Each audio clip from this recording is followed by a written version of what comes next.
Hey you guys, it's Peter, and welcome to my channel, Peterisms, where I tell stories of my life and just little things that I have learned as I have grown into the person that I am today.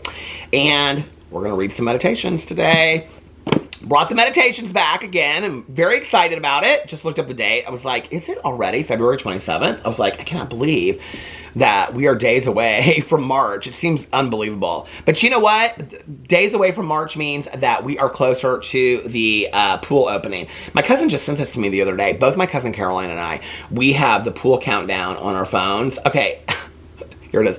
93 days, 8 hours, 8 minutes and 20 seconds until summer, which is Friday, May 31st. That's when pools open in Indiana, is on the 31st of May. Memorial Day weekend is when. It's race day weekend in Indiana, and that's when all the pools open. But I do believe that last year, the pool opened like on the 18th of May. So if that's the case, we have March and April and then like 18 days. I cannot believe that we are that close. Like, we're like closer to the pool opening than to Christmas. Well, not really. But, you know, like, it's just, hey, just listen, Linda. So we're going to read some meditations today. But before I get into that, I just want to say, I had so much fun talking about like high school reunions the other day and stuff, you know, and I was thinking about this because late last night I was watching a true crime documentary, and I stopped it for a second, and every once in a while I'll like stop it and I'll like charge my AirPods. If you like, a little trick, if your AirPods, like you use them for like 4 hours and they start not doing good, if you charge them, like not just put them in the case, but actually plug them in and charge them too, they go back up to 100% like in nobody's business, no time at all. It's like a little trick. But anyway, so I was charging for a little bit and I was like looking at my phone, and I saw somebody post on Facebook, somebody that we used to like when Alex and I first started dating. Like, Alex and I went out all the time and stuff like that, and we saw this friend of ours, and he had posted that another friend of ours that had moved away and I hadn't seen. I mean, it's been years since I've seen him, but we used to hang out with him a lot and like go out with him and things like that, and dance and go to drag shows, and we had so much fun with him. And I saw that he had passed away like 2 or 3 days ago. And so I was like reading the obituary and stuff, and all these people were saying really nice things about him on Facebook, and he was just such a nice guy. And I mean, I hadn't known him in years, you know, we hadn't really interacted in years, but was such a nice guy back in the day, and so much fun, and just, you know, had this unbelievable smile and stuff. And it got me thinking about like my reunion video that I did, and I was thinking about, you know, I remember that like after my mom passed away, I think it was, or not after my mom passed away, after my Aunt Kathy passed away, I said something to Caroline about, like, we were talking about grieving, and it was like 6 months after that. And my cousin Caroline said, I know, but don't you just wish for one day, like, we could just have like one day where it was like my mom, your mom, and grandma back again, and we could all just like hang around and eat our favorite foods and talk and stuff like that. She's like, you know, not forever, but just for one day. And, you know, that's always like been in my head. You know, I'm such an addict at heart that, I mean, if I had one day, I'd want more. But I think as I get older, I like appreciate like the small moments, and I think one day would just be unbelievable. But, you know, it's like, as you get older, you start thinking about, I mean, I think I've always kind of been this way, so I shouldn't just say when I'm older. I mean, it can happen in your 20s too, but like people that were like really good friends, I don't know why this is coming to mind, but my dad had a boat in Saugatuck, Michigan when I was growing up, the sailboat, and like right over like 2 down or 4 down or something like that was this family from Chicago. And incidentally, their daughter's name was Tanya. I think it was I think she pronounced it Tanya. I can't remember, but Tanya or Tanya. I think I've talked about this in my vlog, but every summer, like the first weekend that I would be there, she'd always be there. I remember she had this like little Dorothy Hamill haircut and stuff like that. And my dad would be like, there's your friend, you know, there's Tanya or whatever. And I can, now it's driving me crazy. I'll have to ask my dad how she pronounces her name. Because I want to say it's not Tanya, because I always feel like, maybe it's Tanya, but it's spelled T-A-N, because my friend Tanya spells it T-O-N. She says that's the right way. But anyway, I think that's what it is. But anyway, I think it was Tanya, but she spelled it T-A-N-Y-A. And I think actually their boat was called something like, this is why I see it in my head, I think their boat was called something like Tanya's Dreams or something like that. You know, boats have names on them, right?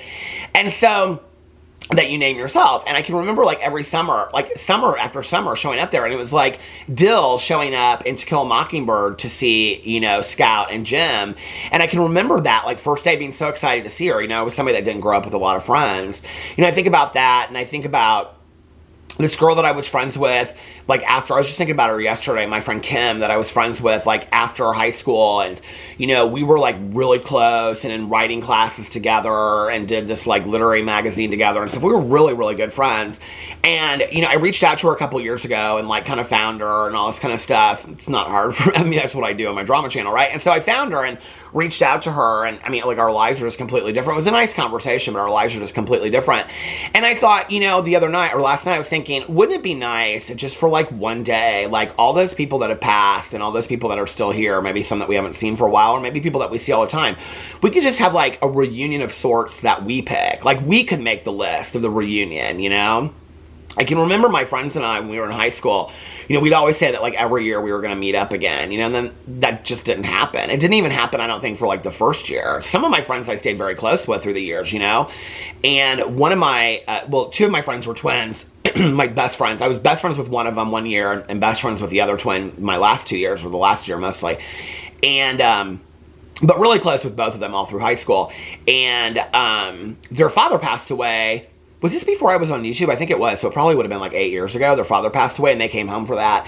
And our other friend that we were good friends with, she was like, just, you know, come over to my house and we'll like get pizza and it'll be like old times and stuff. But I remember like the four of us drove around and we listened to like all this music that we used to listen to in high school. And then we went back and we had pizza and stuff. It was like nothing was different.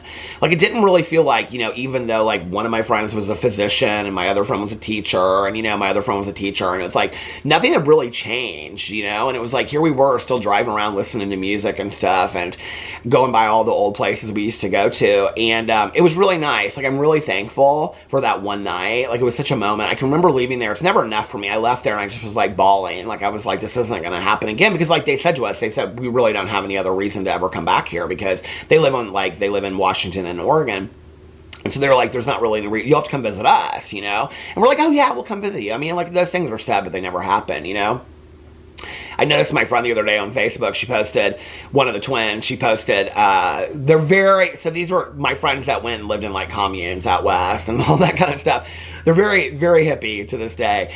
And, my one friend posted that her daffodils were coming. I was just like, I love this about you, you know? But it's like, it would be so nice if we just had like that one day where we could just like see everybody that like ever meant something to us in our life. I don't know why I'm getting real emotional about that, you know? But it's like, I was never great friends with this guy that passed away, you know? Like, Alex was getting up this morning and I woke up and I said something to him. I was like, yeah, I saw that he passed away. He's like, that's so sad. You know, but just to like be able to like look at somebody, I think this is why it's so important to say things to people while they're still around, is just to look at them and be like, you know, thanks for all the really good times. Like, we had some really hilarious nights and some great laughs, you know? And so, you know, it's interesting too, I think, when it's not somebody that you're super close with, but it's, I mean, this person was definitely more than an acquaintance. They were a friend at a period of my life, but like, I mean, I haven't talked to him in, I mean, it's been years, you know? And so it's weird when you see that. I've seen other people like that, you know, on Facebook and stuff, where it's just like, all of a sudden there's an obituary post and I'm like, God, it feels so weird. Like, I feel like it was just yesterday and she was in front of me on the bus, you know, going to school. So anyway, wouldn't it be nice? I think it's an interesting question, like, if you could do that for one day, if you could have a reunion of souls, you know, of everybody in your life that meant something to you or you had a good time with or impacted you on some level, who would you pick? Because for me, it would be a lot of random people too, you know? So anyway, okay, let's get into reading and meditation before I get so sad I can't do anything else. I'm filming in here today because I don't know if you can hear this outside. But they're like digging holes into the ground. They're doing like, what my cousin told me, they're doing something called, come on, get out of there. Put away by summer countdown. They're doing something like, I thought it was the gas company, but it's not. It's fibro optic something. I don't know. They're doing it all through our neighbors. My neighbors are going crazy about it. I'm like, okay, well, there's nothing we can do about it. So let's, you know, not borrow trouble. They're like, they're going to ruin our yards. Okay, today is February 27th. So let's read from the language of letting go. And see what this would be so weird if this had anything to do with what I just talked about, wouldn't it? I swear I did not look at this, and it says people pleasers on here, so this is not what it's about. Okay, oh, this one's about, it says 12-step programs. That's February 26th. Well, let's read this one instead, people pleasers. Have you ever been around people pleasers? They tend to be displeasing. Being around someone who is turned inside out to please another is often irritating and anxiety producing. People pleasing is a behavior we may have adapted to survive in our family. We may not have been able to get the love and attention we deserved. We may not have been given permission to please ourselves, to trust ourselves, and to choose a course of action that demonstrated self-trust. People pleasing can be overt or covert. We may run around fussing over others, chattering a mile a minute, when what we are really saying is, I hope I'm pleasing you. Oh, wow. Or we may be more covert, quietly going through life, making important decisions based on pleasing others. Taking other people's wants and needs into consideration is an important part of our relationships. We have responsibilities to friends and families and employers. We have a strong inner responsibility to be loving and caring, but people-pleasing backfires. Not only do others get annoyed with us, we often get annoyed when our efforts to please do not work as we planned. The most comfortable people to be around are those who are considerate of others, but ultimately please themselves. Help me, God, work through my fears and begin to please myself. I feel like I've talked a lot over here recently about people-pleasing. I don't know what that's telling me, you know. I woke up today, and so I filmed this drama video yesterday. You know, I was laying here last night, and I was just like going back and forth, like, should I post this video? Should I not post this video? And I was just like, kind of like, finally, I was just like, screw it, I'm posting this video. It's whatever. You know, and for many different reasons of which I'm not going to get into right now, you know, I've had this kind of like, this moment of clarity in my life where I'm like, I am 51 years old, you know? I have lived a lot of life to be worried about what people that don't already like me think about me. Like, why am I wasting my time on that, you know? And that's ultimately, for me, where a lot of people-pleasing comes from. And for all of you out there that are younger than 51 or older, I guess it really doesn't matter, but let me say this to you. I wish I'd had that moment of clarity at 41. I wish I'd had that moment of clarity at 31.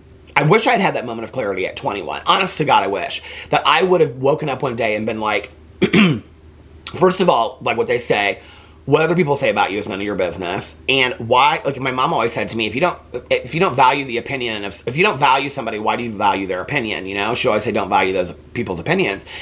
And yet in life, I often worry about, if I say this, is this person going to get upset? What's going to happen? And last night I just was like, you know what? Like, that is not my responsibility, you know? I learned that in my living room talking to my mom years ago when she was going on, and I said, I'm not responsible for your happiness. I'm not responsible for somebody else's happiness, you know? Nor are they for me. And it is not my job to please somebody else and bend over backwards. And I've said this for a long time on here, and whenever I say it, there's always one person that just gets all bent out of shape, and it's like, you might as well be wearing a sign that says, I'm a people pleaser and a martyr. Because what it is that they'll be like, well, you don't know what it's like to be in my position, blah, blah, blah, blah, whatever. And it's not necessarily people pleasing, they're always explaining themselves away. And I'm like, okay, first of all, I've been there, okay? And when you're telling everybody around you how difficult your life is, that's because you want somebody to say to you, your life is really difficult, okay? That's what you're asking for, so just ask for it. So could you just give me some acknowledgement that my life is pretty tough, that I'm taking care of my parents, I'm taking care of my grandparents, I'm working 2 jobs, I'm taking care of the kids, I'm doing this. Like, what it's saying is, you're doing all these things, and you're not getting any validation for it. I think all of us as human beings crave some validation on some level, you know, from somebody, whether it's a boss that says good job, or a coach that says good job, or a teacher that says good job, or a parent that says good job. We're all of us looking for that validation on some level. What the ultimate trick is, getting to the point where you no longer seek that validation from others. That's hard. You know, that's really, really hard. I wish I had the answer to that. I do real good for a while, and then I slip back into that, right?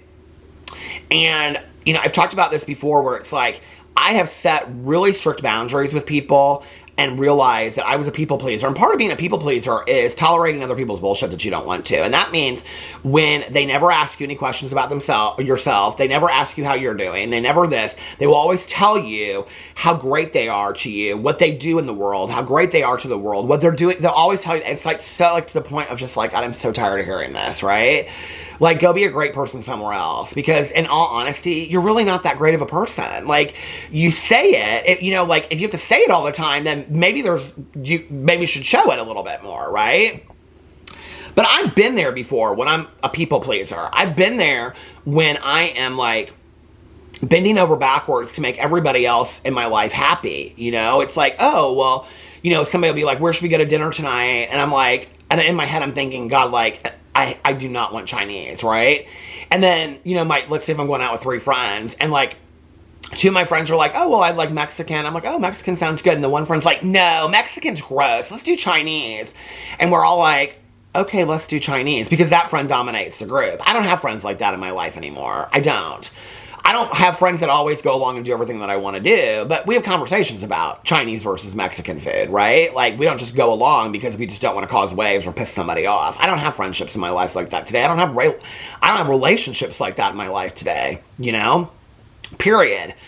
I don't have a marriage like that. I don't have family relationships like that, whatever. I don't walk on eggshells around people in my life today. I'm not going to do it. I spent too much of my life, okay, trying to make other people happy. And what I realized ultimately was I was the one that was not happy.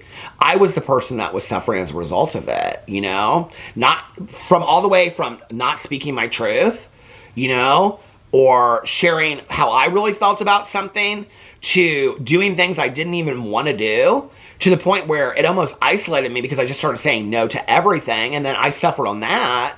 I'm not doing it anymore, you know? I believe in random acts of kindness. I believe in kind gestures. I believe in trying to cheer somebody up and make them happy. I believe in supporting our friends and our family members and people around us. I believe in all of that.